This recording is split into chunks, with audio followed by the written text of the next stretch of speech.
Last 30 day का proper and practically study plan मैं आज की इस वीडियो में आपको बताऊंगा। इसके साथ ही कब क्या कैसे पढ़ना है सारे कन्फ्यूजन आपके क्लियर करूंगा, सारी बातें आपको बताऊंगा। तो यदि आपके पास अभी टाइम है तो वीडियो को देखना, अदरवाइज अभी वीडियो को सेव कर देना, बाद में देख लेना, क्योंकि यदि आधी अधूरी वीडियो देखोगे तो आपको कुछ समझ में नहीं आएगा, आपका टाइम वेस्ट ही होगा और मैं नहीं चाहता इस इम्पोर्टेंट टाइम पे आपका 10 मिनट भी वेस्ट हो।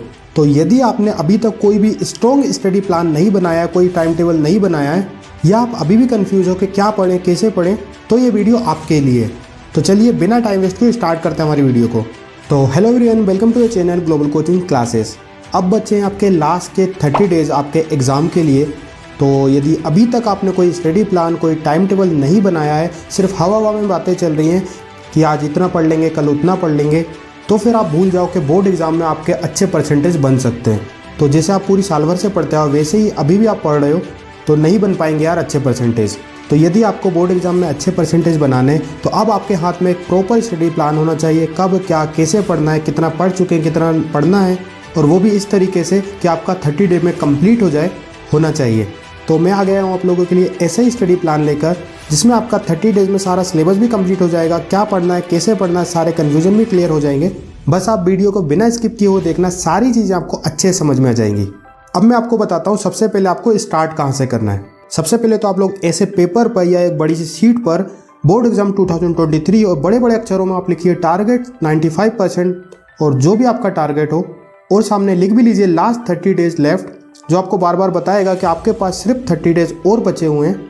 और उसमें आप 30 बॉक्सेस बना लीजिए और हर एक बॉक्सेस में जैसे आज 20 जनवरी है तो 20 जनवरी, 21 जनवरी, इस टाइप में 25 तक सारी डेट लिख लीजिए आप और उसको चिपका लीजिए अपने स्टडी रूम में, अपने बेडरूम में, या फिर ऐसी जगह जहाँ पर आपको डेली वो सामने दिखता रहे। और जब भी आप रात को सोने वाले हो उससे पहले एक डेट को आप काट दीजिए कि आज का मेरा एक दिन कंप्लीट हो चुका है, तो आज मैंने जितना टारगेट बनाया था उतना मैंने पढ़ा है कि नहीं पढ़ा है। और यदि पढ़ा होगा ना तो मन को अलग ही खुशी मिलेगी, अच्छी नींद आएगी आपको। और अगर नहीं पढ़ा है ना तो नींद नहीं आनी चाहिए आपको। आपने जो अपने आप को उस दिन का टारगेट दे रखा है वो कंप्लीट होना ही चाहिए आपका, और ऐसे ही आपको पूरे 30 डेज़ तक कंटिन्यूसली करते रहना है। और इस तरीके से आपको हर एक डे की मालूम है वैल्यू मालूम पड़ेगी। आप कोई भी डे को वेस्ट नहीं जाने दोगे। आपको समझ में आएगा कि हाँ आज 20 जनवरी काट दिया, 20 जनवरी जा चुका है, अब ये नहीं आएगा। इस दिन मैंने जितना भी अपने आप को दिया था पढ़ने के लिए वो सारा मैंने अच्छे से पढ़ लिया है। इसके बाद अब हम आते हैं हमारे स्टडी प्लान पर। तो ये रहा हमारा सारा प्लान। अब मैं आपको समझाता हूँ कि इस प्लान को आपको कैसे अप्लाई करना है। तो इसको देख के आप कंफ्यूज मत होना, मैं आपको सारी एक एक चीज़ बताऊंगा। हर एक बच्चा इस प्लान को अपने ऊपर अप्लाई कर सकता है। तो सबसे पहले तो आप लोगों को 2-3 पेज बड़े बड़े अलग से ले लेने। उसमें आपको 3 कॉलम बनाने, एनसीईआरटी, ग्रामर और एनी रेफरेंस बुक, जो भी आप बुक यूज़ कर रहे हो। अभी बताऊंगा मैं इसके बारे में आपको अभी। तो सबसे पहले जो कॉलम है आपको मैं इसको समझा देता हूँ, जो एनसीईआरटी वाला है। इसमें आपको क्या करना है, आपको सब्जेक्ट वाइज मैथ, साइंस, जो भी आपके सारे सब्जेक्ट हैं, उसमें आपको क्या करना है, हर एक सब्जेक्ट के वो चैप्टर लिख लेने हैं जो चैप्टर आपको पढ़ने हैं, अभी तक आपने अच्छे से पढ़े नहीं हैं। जैसे चैप्टर 2 आपने मैथ्स में पढ़ना है, आपको चैप्टर 4 पढ़ना है, जो आपको चैप्टर पढ़ने रहेंगे हर एक सब्जेक्ट के उस हिसाब से आपको लिख लेने। इस टाइप में आपने सारे सब्जेक्ट के सारे चैप्टर लिख लिए जो आपको पढ़ना था। उसके बाद आपको ग्रामर पोर्शन पे आता है, जो भी आपका सब्जेक्ट का है, हिंदी इंग्लिश का जो भी ग्रामर है, वो सारे ग्रामर के पोर्शन आप यहाँ पे लिख लीजिए। जैसे ऐसे, एप्लीकेशन, नोटिस, जो भी आपकी ग्रामर है वो सारे आप एक तरफ लिख लीजिए। उसके बाद जो लास्ट वाला कॉलम आता है आपका 3rd नंबर का, इसमें आप जो भी बुक यूज़ कर रहे हो उसकी सारी चीज़ें हम यहाँ पे मेंशन करेंगे। अब उसमें आपको क्या पढ़ना है, पहले ही आप देख लेना कि मुझे इतना इतना इस बुक में से पढ़ना है। जैसे आप एजुकार्ट की कोई सैम्पल पेपर बुक कर रहे हो, उसबाल की कर रहे हो, उसमें मान लो जितने भी सैम्पल पेपर है आपने सोच लिया कि मुझे 10 सैम्पल पेपर करने या 5 सैम्पल पेपर करने, तो वो यहाँ पे आप लिख लेना। पीवाईक्यू कर रहे हो तो क्या कर रहे हो, वो सारी चीज़ें आप यहाँ पे मेंशन कर लेना। यानी जितना भी आप एग्जाम से पहले पढ़ने वाले हो यहाँ पे आप लिख लो। उसके बाद आपको क्या करना है, आपके ये चैप्टर हैं इन सबको प्लस करो आप कि कितने चैप्टर आपके टोटल हो रहे हैं। देन उसको आप डिवाइड करो 30 से। फॉर एग्जाम्पल यदि आपके 30 चैप्टर बचे हैं तो आप उसको डिवाइड कर लीजिए 30 से, तो आपका आंसर कितना आएगा, 1 आएगा। इसका मीन्स ये है कि आपको मिनिमम एक दिन में एक चैप्टर तो पढ़ना ही है। ये मिनिमम बता रहा हूँ मैं, इसके साथ अभी और भी चीज़ें आएंगी।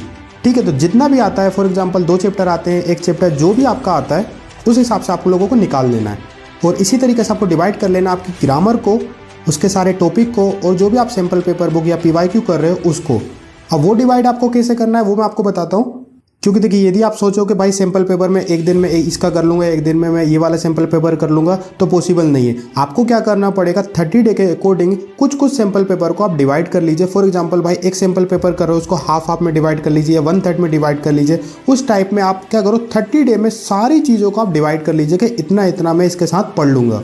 उसके बाद आपको ज़रूरत पड़ेगी एक कोई भी पुरानी कॉपी की। आपकी कोई फेयर कॉपी हो सकती है जिसमें लास्ट में कुछ पेजेस बचे हों, मिनिमम 30 पेजेस तो हों उसमें, और उसमें ब्लैंक पेज होने चाहिए, कोई रफ वर्क नहीं होना चाहिए। अब आपको क्या करना है, उस कॉपी में हर एक पेजेस के हेडिंग पर, है ना, जैसे मैंने यहाँ पे लिख लिया डे 1 डे 2 डे 3 करके पूरा 30 पेजेस आप लिख लीजिए। अब आपको क्या करना है, उसके बाद उस डे में आपको जितनी भी चीज़ें पढ़नी है वो सारी चीज़ें उस डे पे उस पेज पर लिखी होनी चाहिए। फॉर एग्जाम्पल जैसे आप मैथ्स में कोई चैप्टर 2 पढ़ने वाले हो उस दिन, है ना, जैसे आप लोगों ने यहाँ पे देख रखा है। फॉर एग्जाम्पल आप एक चैप्टर एक दिन में पढ़ रहे हो या 2 चैप्टर आप पढ़ रहे हो, तो वहाँ पे आप सब्जेक्ट अपने अकॉर्डिंगली आप डिवाइड करोगे। आप एक दिन में मिनिमम 2 सब्जेक्ट तो आप पढ़ो, और उन दोनों सब्जेक्ट को आप ऐसे डिवाइड करना है कि जिसमें एक सब्जेक्ट में प्रैक्टिस ज़्यादा करनी हो और एक सब्जेक्ट में जैसे लर्न करना हो आपको। तो इस टाइप में आप 2 चैप्टर यहाँ पे लिख लीजिए, और ऐसे ही आप ग्रामर में और मैथ्स में कर सकते हो। आप इतनी सारी चीज़ एक साथ कर पा रहे हो, ठीक है। अदरवाइज अपने अकॉर्डिंगली आप डिवाइड करो, जैसे ग्रामर कम है तो एक दिन छोड़ के भी आप रख सकते हो। और इसी टाइम में जो आप अदर रेफरेंस बुक कर रहे हो, PYQ कर रहे हो, सैम्पल पेपर बुक कर रहे हो, उसको आप डिवाइड कर लो कि मैं एक दिन में भाई 1/3 में पढ़ सकता हूँ या हाफ पढ़ सकता हूँ, एक सैम्पल पेपर कर सकता हूँ। अपने कंफर्ट के अकॉर्डिंग आपको काम करना है कि मैं इतना एक दिन में पढ़ लूँगा। और इस टाइप में आपको लिखना है कि 30 डे में आपने जितना भी सिलेबस यहाँ पे लिखा है पूरा कंप्लीट हो जाए। ऐसा ना हो कि आपने यहाँ पे एक चैप्टर लिख लिया और आप 30 डे आफ्टर देख रहे हो तो आपको दिख रहा है कि आपका सिलेबस तो बच ही रहा है। इसीलिए मैंने बोला आपको पहले दिन ही डे 1 से लेकर डे 30 तक सारा प्लान आपका हर एक पेज पे होना चाहिए कि मैं इस दिन इतना पढ़ूंगा। तो ऐसा आपको बनाना पड़ेगा, हवा में बातें नहीं होंगी, हर एक चीज़ आपको आंखों के सामने रहेगी, तभी आप पढ़ पाओगे। और यदि आपको परसेंटेज अच्छे लाना है तो यार आपको करना ही पड़ेगा ये। और याद रखना, सुबह उठने के बाद से लेके सोने के पहले तक आपका जितना डे 1 में जितना आपने काम अपने आप को दिया है वो कंप्लीट होना कंपलसरी है। आप अपने आप से बहानेबाजी नहीं कर सकते हो कि ये इतना सा बचा ही मैं कल पढ़ लूँगा या सुबह उठ के पढ़ लूँगा। आपको उतना सिलेबस कंप्लीट करना ही है उस दिन, ठीक है। तो ये रहा आपका सारा स्टडी प्लान। अब बात करते हैं कि हम किस टाइम पर पढ़ें। तो देखिए यदि बात करें टाइम टेबल की, तो मैं किसी को नहीं बोलने वाला हूँ कि आप सुबह 4 बजे उठ कर पढ़ो या रात में इतने बजे तक आप पढ़ते रहो, क्योंकि सुबह 7 बजे उठने वाले बच्चों को यदि मैं बोलूँ 4 बजे उठ के पढ़ लो तो उसका पूरा दिन खराब हो जाएगा। जो बच्चा 10-11 बजे रात को सोता है, मैं उससे बोलूँ कि आप 2 बजे तक रात तक पढ़ते रहो तो तब भी वो नहीं पढ़ पाएगा। तो फिर अब हम कैसे पढ़ें? तो देखिए मुझे आपको कोई टाइम टेबल बताने की ज़रूरत ही नहीं है, क्योंकि आप लोगों ने खुद ही डे वाइज आपका सारा सिलेबस अपने आप को दे दिया है। अब आपको चाहिए कि उस दिन में आपको वो पूरा सिलेबस कंप्लीट करना है। अब आप सुबह पढ़ लो, शाम को पढ़ लो, दोपहर में पढ़ लो, अब अपने अकॉर्डिंग जब पढ़ना चाहो जब पढ़ सकते हो। बस उसमें मैं आपको कुछ सजेशन दे सकता हूँ। वो सजेशन ये है कि लर्निंग वाला जितना भी सिलेबस है, याद करने वाला जितना भी सिलेबस है, उसको आप सोकर उठने के बाद पढ़ें। आप सुबह पढ़ सकते हो, और मैं कहूँगा दिन में आप आधे 1 घंटे की नींद ज़रूर लो। और जब भी आप सोकर उठते हो उसके बाद जो लर्निंग वाली चीज़ें आप उस टाइम पे पढ़ो, क्योंकि उस टाइम पे क्या होता है, दिमाग हमारा फ्रेश होता है और अच्छी तरीके से हमको याद भी हो जाती है सारी चीज़ें। और इसके बाद बीच में जो समय मिलता है उसमें आप प्रैक्टिस वाली चीज़ें करो, तो उसमें क्या होगा, आप लोगों को आलस भी नहीं आएगा पढ़ने में। और आप इसके साथ ये कर सकते हो कि आप एक ही बारी में बहुत लंबे टाइम तक आप ना पढ़ो, पार्ट में पढ़ो, है ना। यानी कि आप एक साथ ही 3-4 घंटे 5 घंटे मत बैठो, आप कुछ टाइम पढ़ो, उसके बाद थोड़ी देर का ब्रेक ले लो, उसके बाद फिर आप पढ़ने बैठो, थोड़ी देर का ब्रेक ले लो, उसके बाद आप पढ़ने बैठो। उससे क्या होगा, आपका माइंड फ्रेश भी रहेगा और आपको पढ़ने में मन भी लगा रहेगा। तो इस तरीके से आपको अपना टाइम टेबल खुद से ही बनाना पड़ेगा, क्योंकि हर एक बच्चे का कंफर्ट अलग अलग है, तो कोई उसको बता नहीं सकता कि उसको इसी टाइम पर ही पढ़ना है। तो इसको आप समझना आपका 30 डे का चैलेंज। कौन कौन इस चैलेंज को एक्सेप्ट करता है, तो कमेंट सेक्शन में अपने नाम के साथ आप लोग लिख देना कि sir I accepted this challenge. इस बार हम इतना परसेंटेज बना के ही रहेंगे। तो बेटा ये 30 डेज और आप लोग पढ़ लो। इसके बीच में आपको कहीं पे भी कुछ प्रॉब्लम जाती है तो वो मुझे आप कमेंट सेक्शन में बताना, मैं उस पर भी आप लोगों के लिए वीडियो बना दूंगा। तो बस आपके गोल के बीच, आपकी पढ़ाई के बीच अब कोई नहीं आना चाहिए। चलिए तो आज की इस वीडियो में इतना ही, मिलते हैं फिर नेक्स्ट वीडियो में। Thank you.